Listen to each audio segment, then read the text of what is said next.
Assalamualaikum warahmatullahi wabarakatuh.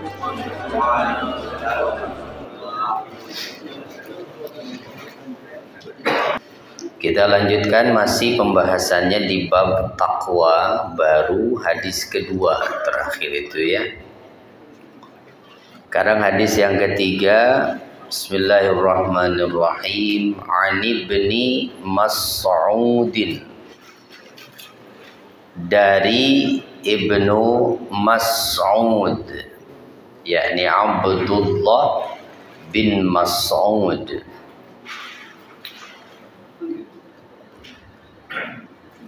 Ini yang termasuk sahabat yang punya suara merdu juga, yang pernah juga diminta oleh Rasulullah untuk membacakan Al-Quran ya. Abdullah bin Mas'ud itu radhiyallahu anhu anna nabiyya, bahwasannya Nabi sallallahu alaihi wasallam, kana adalah beliau yaqulu, bersabda, yaitu berdoa. Apa doanya? Allahumma inni as'alukal huda wat tuqa wal afafa wal ghina. Sudah hafal ya? Ada yang belum hafal Pak? Ada yang baru dengar doa ini? Langsung dihafalin ya. Itu langsung dihafal, langsung nanti diamalkan. Pendek doanya. Gitu. Dihafal tapi nggak dites kok ya. Ini untuk tambahan doa kita lah. Allahumma ya Allah, ini sesungguhnya aku as'aluka, memohon padamu, al-huda, petunjuk. Al-huda itu artinya petunjuk. Kalau nurul huda, cahaya petunjuk. Ya, mudah-mudahan banyak yang dapat hidayah dari tempat ini ya. Wattuqa, serta ketakwaan, wal afaf, serta terjaga kehormatan diri, wal ghina, dan kekayaan. Ya, memohon kekayaan. Oh, bagus nggak ini doa? Bagus kalau dibaca. Iya. Ya. Jadi yang diminta itu yang pertama tadi al-huda, ini ar-rasyad, petunjuk tentang kebenaran. Ar-rasyad. Wat taqwa, at-taqwa itu apa? Ketakwaan. Jadi pertama hidayah ya. Nah, hidayah itu kata para ulama ada dua, ada hidayatud dilalah, ada hidayatud taufiq, di mana yang selalu kita minta berulang-ulang itu adalah hidayah taufik. Kalau hidayatud dilalah, banyak orang yang sudah paham tentang itu. Ya, hidayatud dilalah itu hidayah tentang petunjuk kebenaran, petunjuk kebaikan. Kalau hidayatul taufik itu hidayah berupa kemampuan yang diberikan kepada seseorang untuk melaksanakan itu kebaikan itu. Ya. Isyarat petunjuk yang menjelaskan bahwa sholat berjamaah itu baik, lebih utama daripada sholat sendiri. Apakah orang-orang Islam itu paham tentang itu? Kebanyakan orang Islam kira-kira paham atau tidak? Bahwa sholat berjamaah itu lebih baik dari sholat sendiri, kira-kira paham? Ya, mau sebodoh apa dia, nggak pernah ngaji juga paham. Kenapa? Petunjuk itu sangat jelas, begitu. Petunjuknya jelas, dalilnya ada. Apakah semua orang yang paham itu terus diberi kemampuan mengamalkan itu? Tidak. Nah, yang diberi taufik itulah gitu, yang mampu melaksanakannya. Nah, itu bedanya ya. Nah, jadi taufik itu adalah kemampuan untuk melaksanakan sebuah ketaatan. Itu namanya taufik. Ini yang selalu kita minta. Kenapa? Karena kita butuh istiqomah. Ya. Butuh istiqomah, teguh dalam kebaikan agar sampai ke surga. Itu kebaikannya itu bukan hanya di saat ketika dia masih muda, lama menyimpang begitu, tetapi terus sampai kita mendapat dan memperoleh apa yang buah dari apa yang kita lakukan itu. Nah, makanya ini yang pertama kali diminta itu adalah petunjuk, karena ini sesuatu yang paling penting untuk kita minta dalam hidup. Ya. Menjalani kehidupan di dunia ini tanpa petunjuk dari Allah seperti kita masuk ke hutan belantara yang gelap tanpa membawa pelita. Coba, apa yang terjadi ketika masuk ke hutan belantara yang lebat, yang saking lebatnya itu cahaya matahari nggak bisa masuk. Gelap itu. Terus nggak bawa pelita, nggak bawa penerang. Apa resikonya kira-kira? Pertama, ya jalannya meraba-raba. Ya, dia akan berjalan dengan meraba, tidak dengan penuh keyakinan bahwa ini jalannya. Ya meraba aja, nggak tahu, nggak kelihatan. Yang kedua resikonya tersesat jalannya, salah. Begitu juga manusia menjalani hidup di dalam dunia ini tanpa petunjuk dari Allah. Akan begitu, hidupnya meraba-raba. Kayaknya ini yang benar nih. Kayaknya ini yang bikin saya bahagia nih. Dia mencoba-coba aja, menduga-duga. Nah, tapi kalau yang dapat petunjuk dari Allah, penuh keyakinan di hatinya, ini jalan yang benar. Itu. Nah, kalau menjalani sesuatu dengan didasari suatu keyakinan ini yang benar, dia tidak akan peduli dengan apapun. Ya. Nah, begitu kira-kira. Dan resikonya bisa tersesat jalan kalau tidak dapat petunjuk dari Allah. Kalau tersesat jalan di dunia masih bisa menemukan jalan yang benar. Tapi kalau tersesat jalan menuju akhirat, tersesatnya kemana? Iya, kan cuma ada 2 tempat nanti di sana. Berarti kalau nggak nyampe ke surga kemana? Ke neraka. Ya nauzubillah ya. Maka ini yang pertama yang diminta oleh Nabi, wattuqa, dan ketakwaan. Nah, ketakwaan itu apa? Takwa itu apa? Ya, umumnya adalah imtisalu awamirillah wajtinabu nawahi, melaksanakan apa yang diperintahkan Allah dan menjauhi larangannya. Itu melaksanakan perintah Allah dan menjauhi larangannya. Itu ketakwaan. Kenapa ini penting untuk diminta? Karena surga itu diperuntukkan untuk orang-orang yang bertakwa, bukan yang beriman, bukan yang beragama Islam, ya. Jadi yang dilihat itu bukan agamanya apa. Jadi nanti tidak berdasarkan status agama, ya apalagi hanya mengandalkan KTP. Ya, jadi nanti masuk surga nggak akan ditanya KTP dan KK. Udah nggak butuh lagi di sana ya. Lihat KTP-nya agamanya apa gitu, enggak.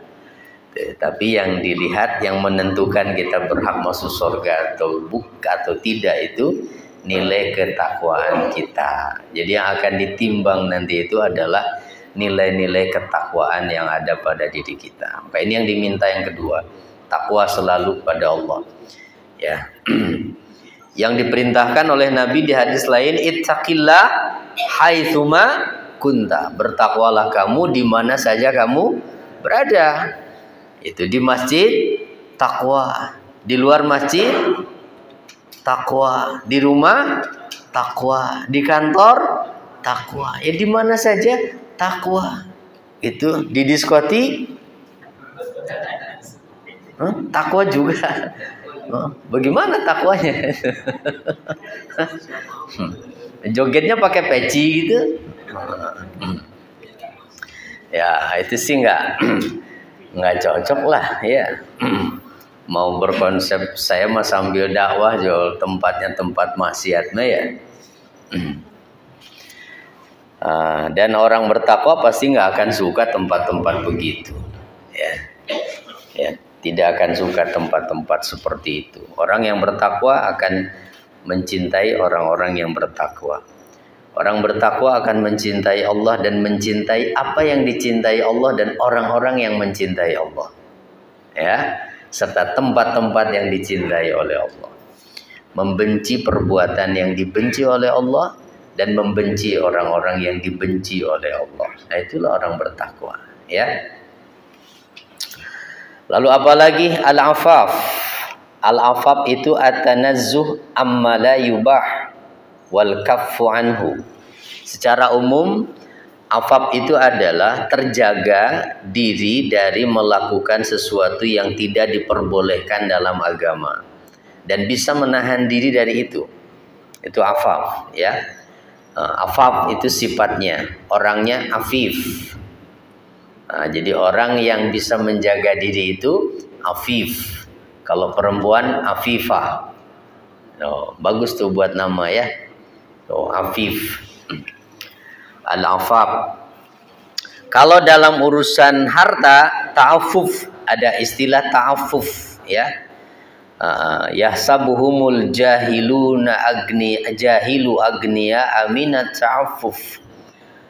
Orang itu dikira orang yang tidak tahu keadaannya dia orang kaya karena ta'affuf. Ta'affuf dalam arti apa?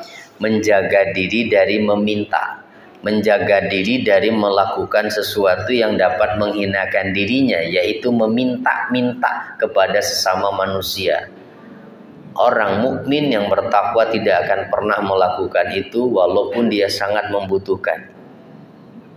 Tidak akan pernah. Itu ta'affuf namanya. Menjaga diri dari meminta. Kenapa? Pantang dirinya untuk menjadikan dia beban buat orang lain.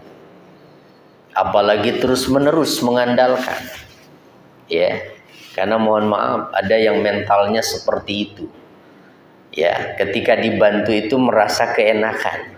Karena ada yang bantu, akhirnya nggak mau usaha. Gitu, akhirnya ngandelin. Nagih malah. Iya, ada yang begitu. Ya. Nah, jadi itu bukan sifat orang yang bertakwa, bukan sifat orang yang baik yang seperti itu. Mintalah pada Allah. Al-afaf ini ya. Kemudian wal gina dan kekayaan. Nah, kaya yang mana nih di sini yang dimaksud? Ai ghinan nafsi, yaitu kaya hati.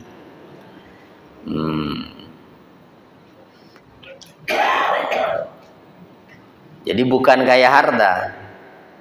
Kenapa? Karena orang yang memiliki banyak harta belum tentu kaya. Ya. Orang yang memiliki banyak harta belum tentu kaya. Kenapa? Apa cirinya itu kaya? Al-igtina anin nas wa amma fi aidihim. Merasa cukup atau merasa tidak butuh orang lain dan tidak butuh apa yang ada di tangan mereka. Itu orang kaya. Ya. Jadi orang kaya, makanya Allah itu maha kaya. Disebutnya kan sifatnya al-ghaniyyu. Kenapa Allah maha kaya? Karena Allah adalah zat yang tidak membutuhkan siapapun di antara makhluknya. Nah, sebaliknya makhluklah yang fakir. Apa fakir? Fakir itu artinya butuh. Kita lah yang membutuhkan Allah. Itu. Jadi hakikatnya sebetulnya hakikat orang manusia yang kaya itu tidak ada. Karena kita akan selalu membutuhkan orang lain. Tapi dalam konteks di sini kekayaan dalam urusan harta benda, itu yang disebut kaya itu adalah yang hatinya kaya. Bagaimana yang hatinya kaya itu? Ridho dengan pemberian dari Allah, merasa cukup dengan itu, dan dia tidak merasa perlu dengan sesuatu yang ada pada orang lain. Gitu. Kenapa? Karena ketika hatinya perhatian dengan apa yang ada pada orang lain, maka dia akan menganggap dirinya itu fakir. Wah, saya belum punya tuh. Wah, saya belum punya ini. Gitu.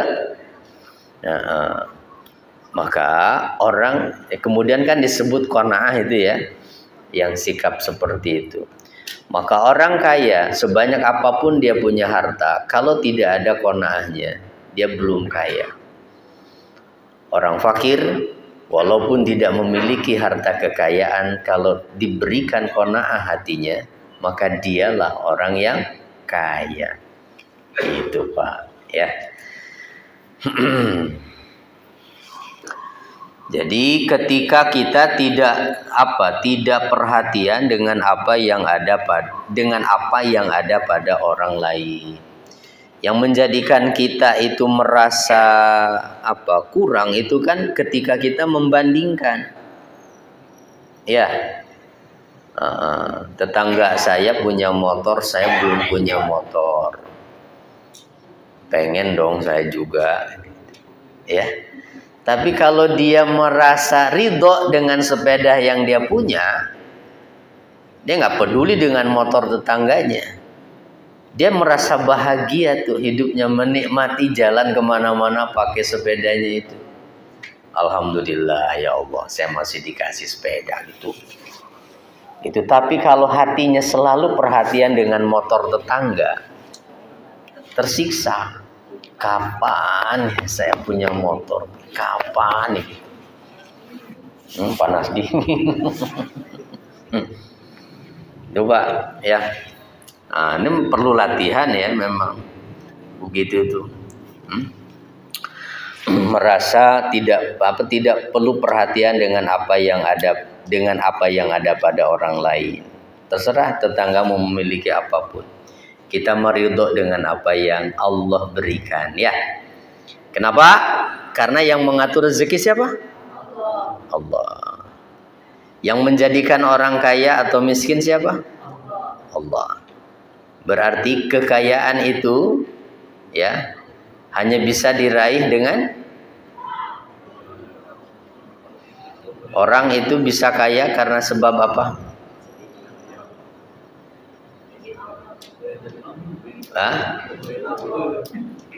Bekerja keras. Usaha. Kalau kaya itu dengan usaha, maka harusnya orang yang paling capek, paling keras usahanya, paling kaya. Tapi kan enggak. Ya. Jadi kaya itu diperoleh dengan pemberian dari Allah. Izin Allah, kehendak Allah. Gitu. Ya kalau begitu nggak usah usaha, ya bukan begitu. Usaha mah wajib. Ya, usaha mah wajib. Tapi nggak usah berharap kaya. Biarkan saja Allah yang menentukan. Gitu. Ya, saya akan kaya atau tidak. Begitu. Kenapa? Karena kaya juga ada resikonya. Nah, ketika Allah memberikan kekayaan, ada kewajiban zakat di dunia dan berat nanti hisabnya di akhirat. Gitu Pak, ya, insyaallah. Jadi yang pertama al-huda wat tuqa wal afafa wal ghina. Nah, jadi apa yang bisa kita ambil dari hadis yang ketiga ini? Tunduk kepada Allah Ta'ala dan memohon perlindungan kepadanya dalam semua keadaan, serta keutamaan sifat demikian di mana Nabi Shallallahu Alaihi Wasallam pun meminta keempat hal tadi. Dan beliau adalah manusia yang paling mengetahui Allah Subhanahu Wa Ta'ala dan paling takut kepadanya. Nabi saja masih minta ini dalam doanya ini, apalagi kita. Kita sangat perlu dong untuk meminta keempat hal ini kepada Allah. Itu makanya tadi saya sampaikan, hafalkan kalau yang belum hafal. Allahumma inni as'alukal huda wat tuqa wal afafa wal ghina. Cuman segitu aja. Allahumma inni as'alukal huda wat tuqa wal afafa wal ghina. Nah, kalau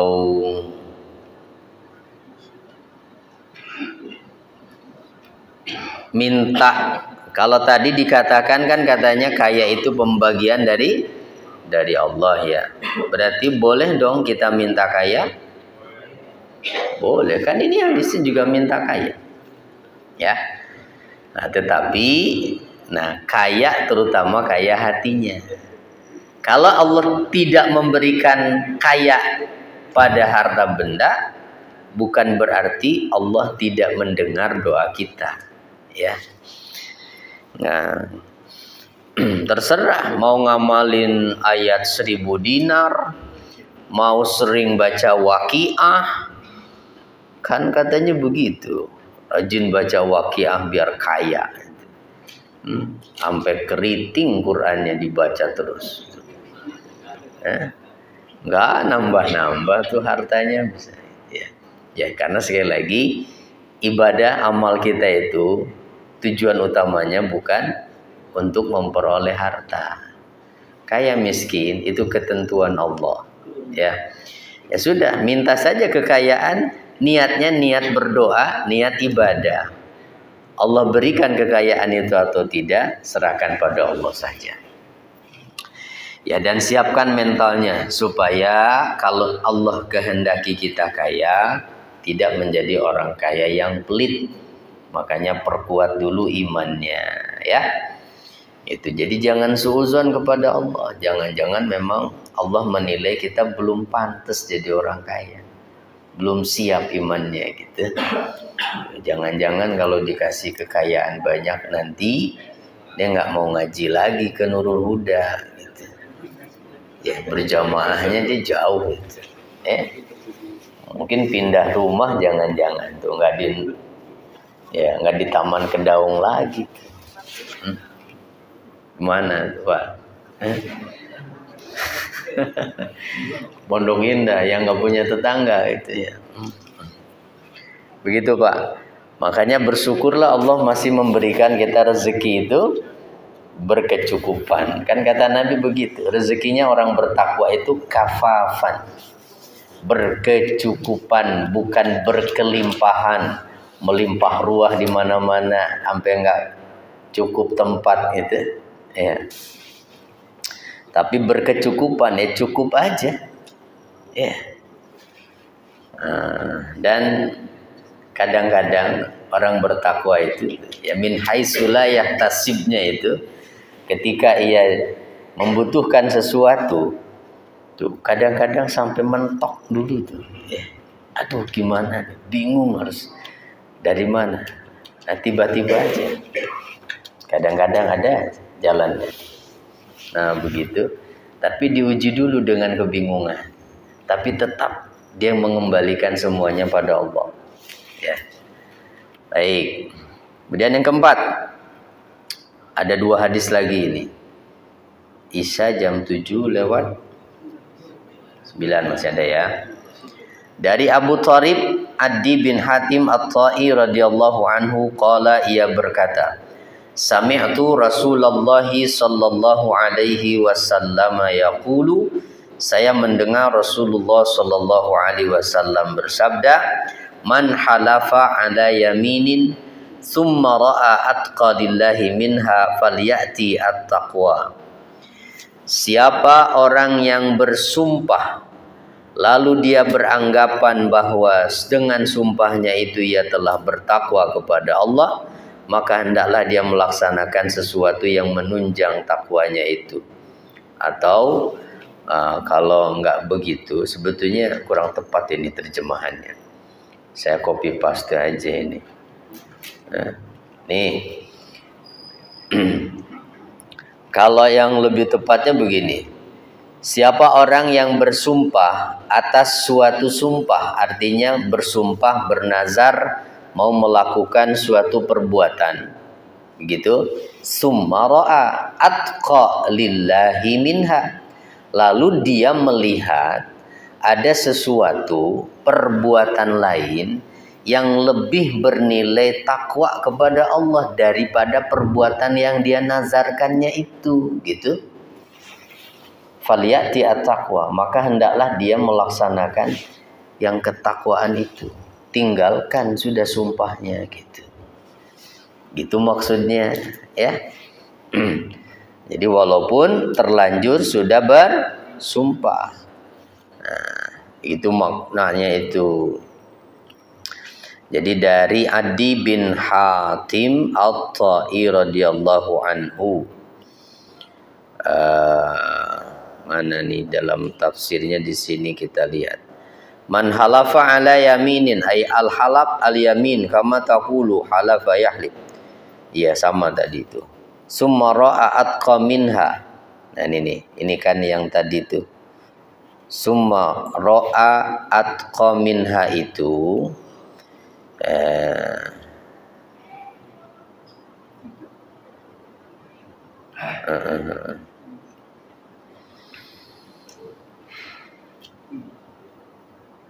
jadi sumpahnya itu katanya untuk meninggalkan sesuatu, ya, meninggalkan sesuatu.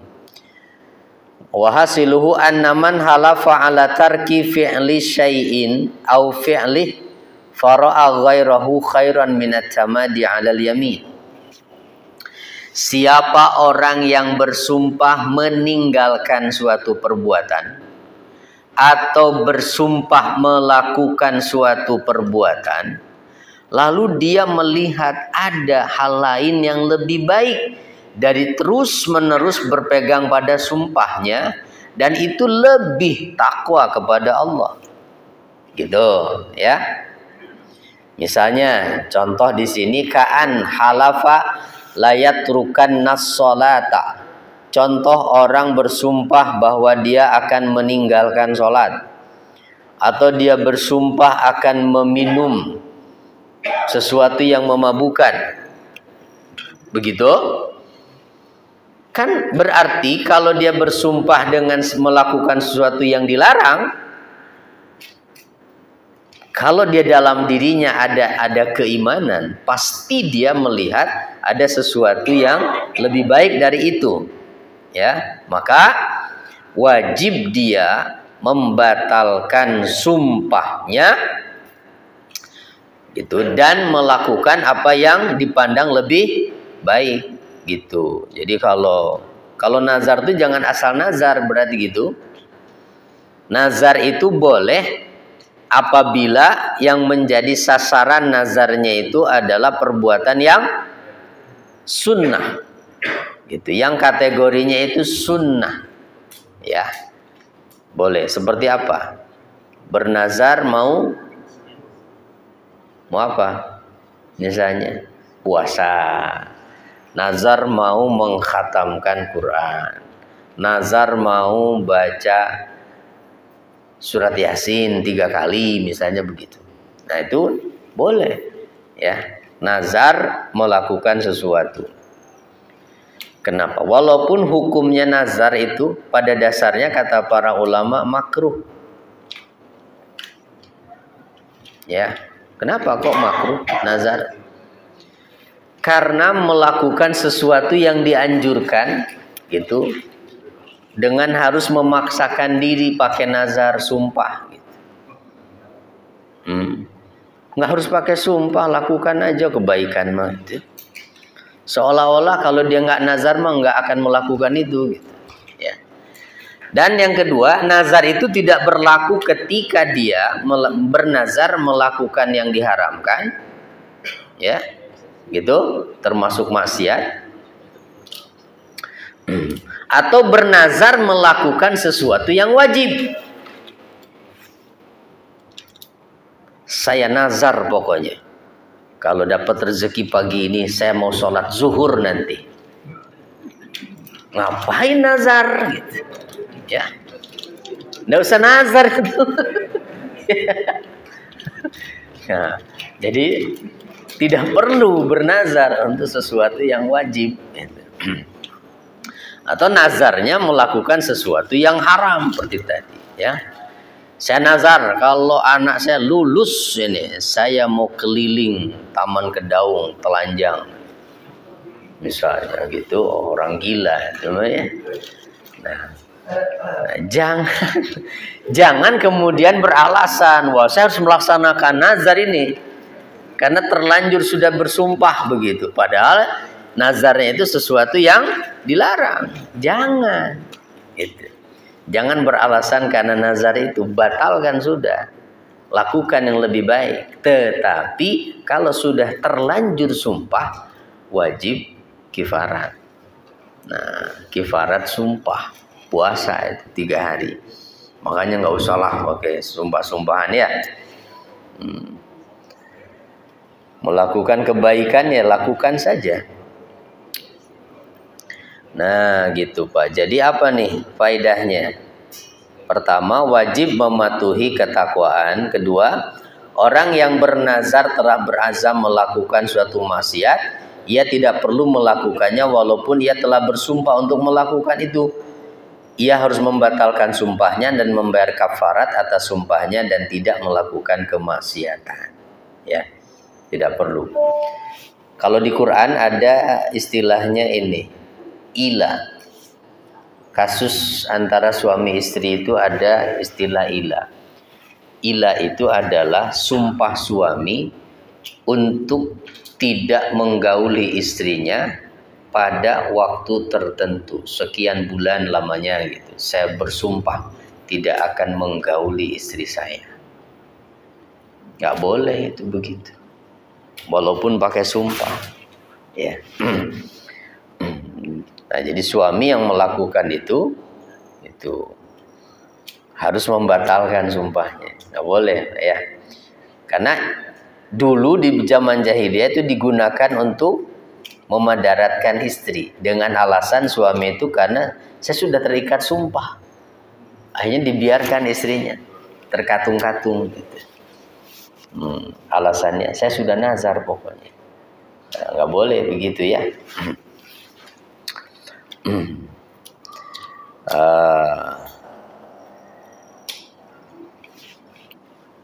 Jadi nggak boleh kayak tadi tuh bersumpah suami tidak akan menggauli istri itu dalam waktu 3 bulan lamanya katanya gitu.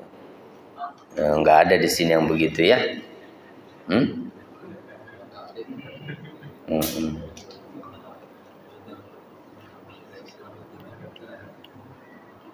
Ngapain lagi begitu ya? Nggak ada perlunya. Baik. Satu hadis lagi nih Pak, yang kelima. Dari Abu Umamah Sudai bin Ajlan Al-Bahili radhiyallahu anhu qala, ia berkata, sami'tu Rasulullah sallallahu alaihi wasallam, saya mendengar Rasulullah sallam yaktubu berkhutbah fi hajjatil wada, pada haji wada.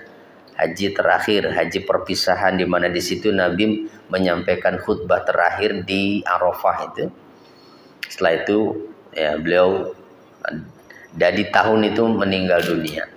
Faqala, maka Nabi di dalam khutbahnya mengatakan begini, ittaqullaha, bertakwalah kalian kepada Allah, wasallu khamsakum, tunaikanlah salat kalian yang 5, wasumu syahrakum, berpuasalah pada bulan kalian yaitu bulan Ramadan, wa addu zakata amwalikum, dan berikanlah zakat dari harta benda kalian, wa ati'u umara'akum, patuhilah pemimpin-pemimpin kalian, pemerintah kalian, tadkhulu jannata rabbikum, niscaya kalian masuk ke surga Tuhan kalian.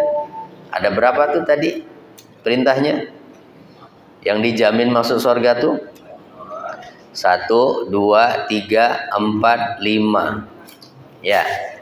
Pertama tadi apa? Bertakwa. bertakwalah kepada Allah. Bertakwalah kepada Allah. Ya, dimanapun kamu berada, berarti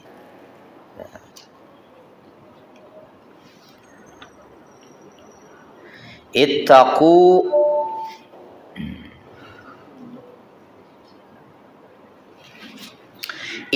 itu secara bahasa artinya menjaga. Jadi jagalah diri kalian dari sesuatu yang dapat mencelakakan, yaitu dengan cara melaksanakan apa yang diperintahkan dan menjauhi yang dilarang. Ittaqullaha, bertakwalah kalian kepada Allah.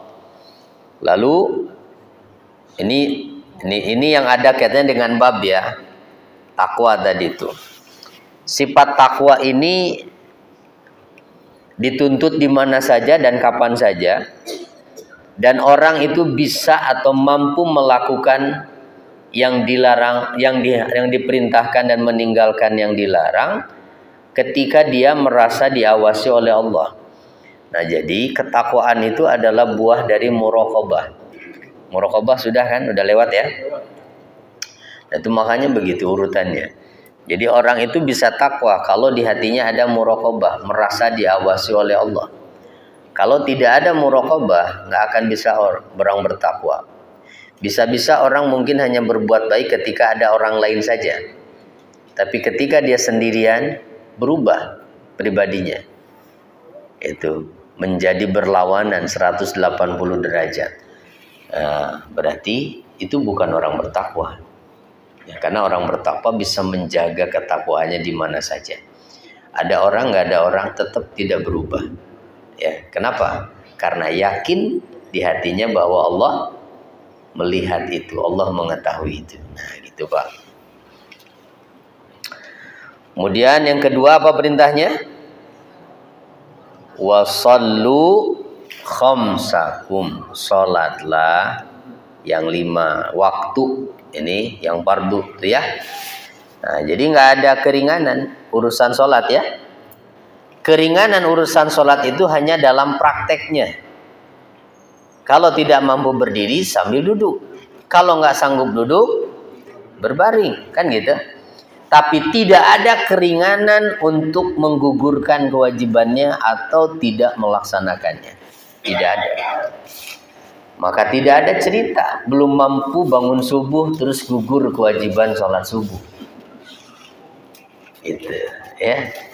Saya kayaknya belum mampu nih sholat subuh nih, ya. Mampunya baru zuhur, asar, maghrib. Udah subuh doang saya nggak bisa itu. Kan katanya kan apa?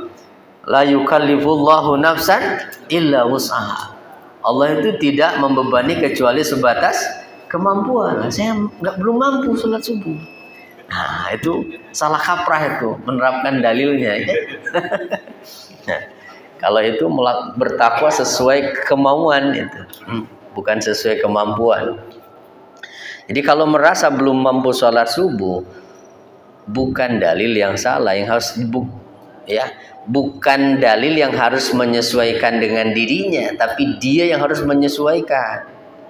Kalau orang lain mampu, kenapa saya enggak ya? Nah, begitu ya. Itu maksudnya tuh. Kemudian apa lagi? Puasa di bulan Ramadan, tunaikan zakat. Nah, yang menarik yang terakhir ya, taati pemerintah kalian. Tapi tidak mutlak ini. Kapan pemerintah wajib ditaati? Selama tidak memerintahkan sesuatu yang dilarang atau maksiat kepada Allah. Itu. Jadi selama itu urusannya tidak berkaitan dengan larangan dalam agama, ya taati saja. Maka tadkhulu jannata rabbikum, pasti kalian masuk ke surga kalian. Tapi pemerintahannya zalim, itu urusan mereka dengan Allah tanggung jawabnya. Ya, nah, kewajiban kita seperti Rasul sampaikan di hadis lain tuh, apa yang harus dilakukan ketika menghadapi pemerintah yang zalim? laksanakan apa yang menjadi kewajiban kalian, mintalah kepada Allah apa yang menjadi hak kalian. Udah gitu. Ya. Nah, kita lihat faedah hadis yang pertama, mematuhi amal perbuatan yang disebutkan dalam hadis tadi, termasuk nilai ketakwaan. Kedua, wajib mentaati pemerintah atau ulil amri dengan syarat bahwa mereka tidak memerintahkan pada kemaksiatan pada Allah Azza wa Jalla. Jadi kalau pemerintah melarang kita melakukan yang diwajibkan, nah tidak wajib kita taat. Ya, tidak wajib kita taat. Bukan pemerintah sih, tetapi atasan katanya. Melarang-larang pakai jilbab karyawannya yang perempuan. Oh ya sama, nggak usah ditaati. Mau lebih taat kepada Allah atau kepada siapa? Siapa yang punya surga neraka itu? Nah, kan gitu. Allah Subhanahu wa taala. Nah, ini bab takwa udah selesai sampai hadis kelima. Nanti yang berikutnya ini bab al-yakin wa tawakkul, yakin dan tawakal. Nah, orang yang bertakwa hidupnya penuh dengan keyakinan dan setiap langkahnya itu selalu disertai tawakal kepada Allah. Nah, seperti apa tawakal itu atau tawakul itu? Mudah-mudahan masih diberi kesempatan ya. Mudah-mudahan nanti pas pertemuan berikutnya kita masih sehat. Ya. Kan kalau bapaknya sakit mah nggak bisa hadir ke sini ya. Nah, mudah-mudahan. Baik. Cukup jelas lah ya, insyaallah. Mudah-mudahan bermanfaat. Mohon maaf ada hal yang kurang berkenan. Subhanakallahumma wa bihamdika asyhadu an la ilaha illa anta astaghfiruka wa atubu ilaik. Assalamualaikum warahmatullahi wabarakatuh.